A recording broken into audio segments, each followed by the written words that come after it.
A recent loss to our congregation came a few weeks ago when Marilyn Farber died at a ripe age. She lived long enough to see her beloved Holy Blossom Temple move from Bond Street to Bathurst Street. She served as Sisterhood president, eventually became the first woman to serve on Holy Blossom Temple's board. Later in life, she was given the honorary title of warden. Marilyn lived long enough to know her great-grandchildren and to hear of plans for the eldest great-grandchild to celebrate bar mitzvah on this bima. Marilyn's commitment to Judaism was a sacred inheritance passed down through the generations of her family. And at her funeral, one of her grandsons shared their family's most treasured heirloom, an ethical will written by Marilyn's grandmother nearly a century ago. Her name was Rachel Wolfe. She came to Canada from England. She had 12 children and saw 11 of them to adulthood. She had little formal education, but when her husband died young, she took over his business and raised her children well, provided each one with a good education, including elocution lessons. Here are her words to them, written in Montreal, December 27th, 1919. It's with the family's permission that I share her wisdom with you now. My darling children, keep together in fraternal union. Let no sacrifice be too great to ensure your mutual helpfulness and the continuance of your brotherly feelings. Every act of love that you show one another will do my soul good. The example of 11 children of one father and one mother standing together in love and faithfulness will be a more beautiful adornment to the memory of your dear parents than the most costly monument which you could erect and which I do not care for, although I do not wish to control your desires in that matter. The little property that I leave behind will become yours. I know that I can trust you. You will not show yourselves unfilial in carrying out my wishes as I have stated in my last will. The inheritance, however, which you possess even now, is a good name, and training as good as I could give you. Only remain honest, true, industrious, and economical. Put your whole energy into the conducting of your chosen calling. Serve God and have Him always before your eyes. With your associates, be amiable, courteous, and modest, and all will go well with you. One more word, my darling children. Remain Jews, and live as Jews to the best of your ability and in the manner of your times, not only for yourselves as individuals, but also for the welfare of the community. Now, my children, if you will remember my written request to you and study the same whenever you feel in doubt of the right path to follow, then you will find this a standing light to guide you in the right road, to health, love, and prosperity, and a noble life. Your loving mother, Rachel Wolfe. A treasure and an emblem of the Shalshelet Hadorot, the chain of the generations. Some families are blessed with many strong links, all in a row on the Shalshelet Hadorot, the chain of generations. There is pride, and that silver chain gleams like the chain on the silver yod, which graces the Torah scroll. Most families, however, have a combination of links, some thick and strong, some thin and delicate, some broken or at risk of breaking. And this is cause for worry. But I have come to know many stories of our families in this community, enough that I can say with confidence, you never know. You never know. It can be that the one who was thought to be a so-called weak link can emerge as the strongest of them all. And so I say to parents and grandparents who might worry, you never know. They might one day yet surprise you.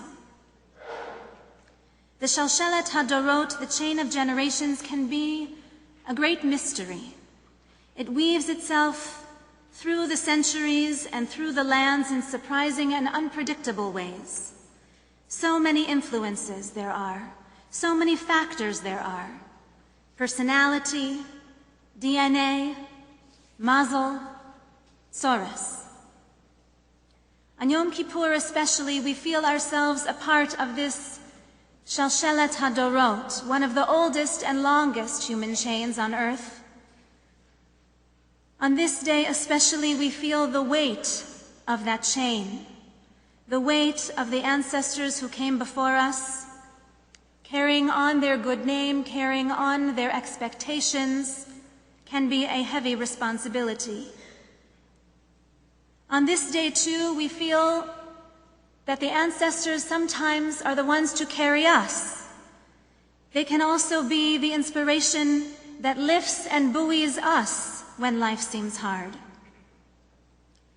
And on Yom Kippur, at this hour of Yizkor, we do our best to remember as far back as we can. We sift through the chains, through the links of Shalshelet HaDorot, from our own family lines and all the branches of our family lines. For we are the keepers of their stories. We are the guardians of their names. And we are the one charged with the sacred duty to remember. The Israeli poet Yehuda Amichai teaches that when a person dies, they say of him, he was gathered unto his ancestors. A biblical expression, he was gathered unto his ancestors. But as long as he is alive, the poet says, his ancestors are gathered within him. Each and every cell of his body and soul is an emissary of one of his countless ancestors from the beginning of all the generations. And so at Yizkor, we see how this act of remembering, this mitzvah of memorializing, expands beyond our own family line. It expands not only far back in time, in ancient past, but also it extends in concentric circles. On Yom Kippur, we let our memory wander further still. We recall the heroes of Jewish history. We recall the teachers we once had, or whose wisdom we glean from books. We pay tribute to the writers of books we cherish, to the composers of music we treasure, to the leaders of our Jewish people who are no more, and the fallen soldiers of Israel too. And we remember members of our own congregation who once filled these pews, who once walked these aisles and sang out their hearts in prayer. At this sacred hour, we do our best to remember them all. I know one congregant who becomes very focused and very quiet on Yizkor days because she has the sacred task of remembering those who perished in the Shoah. There are so many that she knew who have no descendants to say Yizkor for them, and so she takes them into her heart with her own.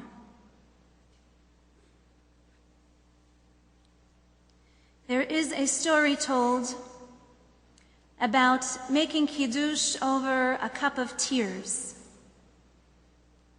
It's recalled by Elie Wiesel when he describes a scene on Erev Rosh Hashanah in Auschwitz 1944. Services were held in the barracks that night. A cantor who knew the service by heart recited each line out loud so that the congregation could repeat after him. There were no machzorim, of course. Wiesel says, we felt like weeping. So great was our self-pity. It was hard, but we controlled ourselves until one man, at the end of his endurance, burst into sobs. And moments later, everyone was weeping. Together, we recalled family and friends, events dating to a time when Europe harbored rabbis and disciples, 1,000 synagogues, and millions of believers. We reminisced about a past when family meant presence, not separation. We mourned the dead and the living, the vanished homes and desecrated sanctuaries. We wept without shame or hope.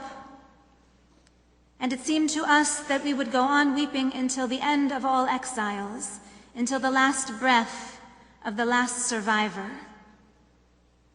Suddenly, an inmate stepped forward and began to speak.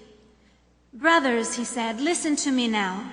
Tonight is Rosh Hashanah, the threshold of the new year.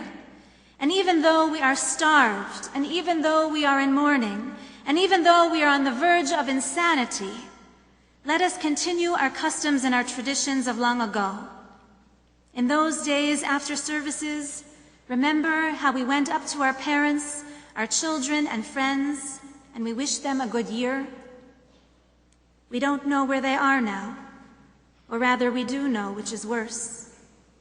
Let us nevertheless pronounce our good wishes and leave God the task of transmitting them to whomever they belong, wherever they might be." Whereupon the assembly cried out in unison and with all its might, as though wanting to shake heaven and earth, "Lishana Tova," a good year, a good year. And then the speaker went on. He said, "Before we part, we should make the customary kiddush. We should bless the bread and sanctify the wine, but we have no bread. As for the wine, our enemies are getting drunk on it as we speak. Never mind, we'll take our tin cups and fill them with our tears. And that is how we will make kiddush before God tonight." Of course, the scene that Wiesel describes is altogether different than our own.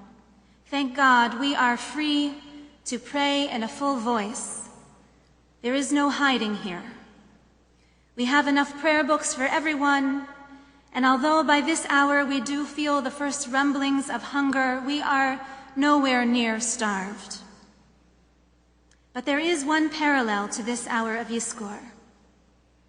It is that Kiddush cup filled with tears. Each of us has come to remember loved ones who have gone before us.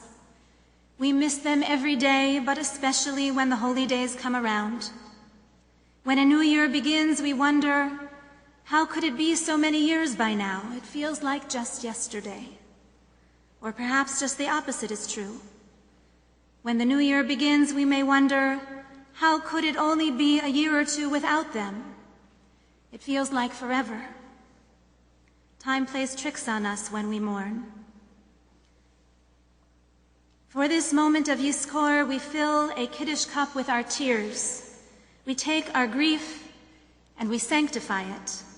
We collect our tears and we make them holy. We say a blessing over them and we make them sacred.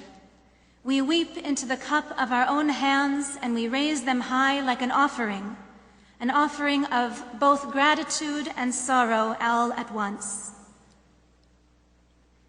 This hour, let us recommit to bring the best of who they were into life once again.